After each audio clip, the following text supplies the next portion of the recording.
இது இரத்தத்தினால் அலங்கரிக்கப்பட்ட யுத்தமும் அல்ல, அணுகுண்டால் அழிக்கப்பட்ட யுத்தமும் அல்ல, நம் முன்னோர்கள் போட்ட போராட்டமும் அல்ல, உயிர்களை காவு வாங்கும் காலனும் அல்ல. இங்கு கத்திக்கும் இரத்தத்திற்கும் இடமே இல்லை, மூளைக்கு மட்டும்தான் வேலை. இதுவும் யுத்தமே. இது இரத்த சரித்திரமும் அல்ல, இது யுத்த முழக்கமும் அல்ல, இது தொழில்நுட்ப போர், technological war, Google Chrome versus Microsoft edge.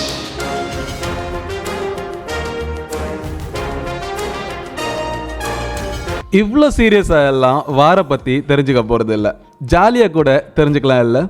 இந்த டெக் வார் நாம் ஈஸியாக புரிஞ்சுக்கணும்னா 1990ஸ்க்கு டைம் ட்ராவல் பண்ணி போகணும். இன்டர்நெட் எக்ஸ்ப்ளோரர் மார்க்கெட்டை டாமினேட் பண்ண காலம். ப்ரௌசிங் அப்படின்னா இன்டர்நெட் எக்ஸ்ப்ளோரர் தான். ஆனால் இந்த டாமினேஷன் எல்லாம் 2008 வரைக்கும் தான்.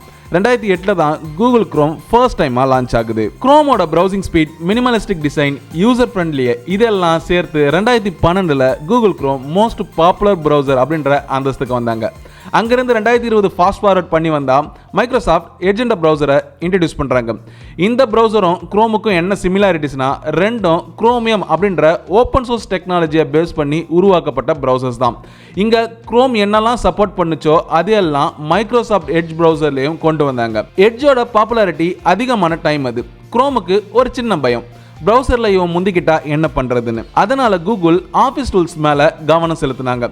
ஏற்கனவே இருந்த Gmail, Google drive, slide, sheets, டாக்ஸ்னு சொல்லிட்டு என்டர்பிரைஸ் அப்ளிகேஷன்ஸில் கவனம் செலுத்தி குரோமில் விட்டதை இதில் பிடிக்க ட்ரை பண்ணாங்க.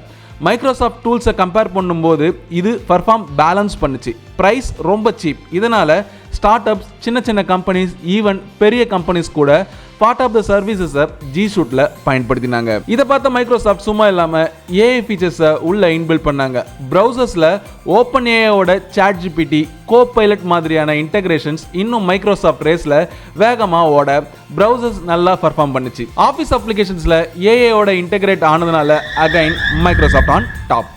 இதை பார்த்த கூகுளுக்கு அல்லே இல்லை. அதனால் அவசரமாக இறக்கின ஒரு ஏஐ தான் பாட். இது சரியாக போகாததுனால, தப்பாக ஆன்சர் பண்ணதுனால இந்த ஏஐ மாடலை விட்டுட்டு ஜெமினி அப்படின்ற ஒரு புது ஆர்டிஃபிஷியல் இன்டெலிஜென்ஸை உள்ளே இறக்கி ஓரளவுக்கு பர்ஃபார்ம் பண்ண வச்சாங்க. பட் ஸ்டில் பீட் பண்ணலை.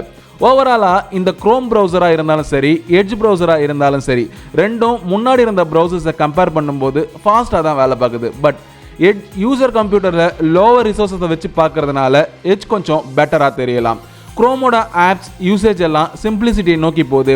எட்ஜோட அப்ளிகேஷன்ஸ் எல்லாம் இன்டெகிரேஷன்ஸ், ப்ரொடக்டிவிட்டி பெர்ஃபார்ம் பண்ணுது. ஸோ என்னதாண்டா முடிவாக சொல்கிற, எது பெருசுன்னு கேட்டால் அவங்க கான்சன்ட்ரேட் பண்ணுற ஸ்பாட்டில் ஒவ்வொருத்தரும் கிங்கு தான். ஏஐல 2 பேரும் போட்டி போட்டாலும் கோ பைலட் நல்லா பர்ஃபார்ம் பண்ணுது கம்பேரிங் ஜெமினி ஏஐ. ப்ரௌசரை பொறுத்த வரைக்கும் குரோம் ப்ரௌசர் கொஞ்சம் பெட்டர் தான். பட் இருந்தாலும் எட்ஜ் ப்ரொடக்டிவிட்டி அதிகமாக இருக்கிறதுனால எட்ஜ் ரேஸில் கொஞ்சம் வேகமாக தான் போகிறாங்க. உங்களுக்கு எந்த ப்ரௌசர் பிடிக்கும், எந்த அப்ளிகேஷன்ஸ் எல்லாம் நீங்கள் யூஸ் பண்ணுவீங்க, கமெண்ட் பண்ணுங்கள். இது வெப்டெக் academy, gaining the knowledge of technology in Tamil.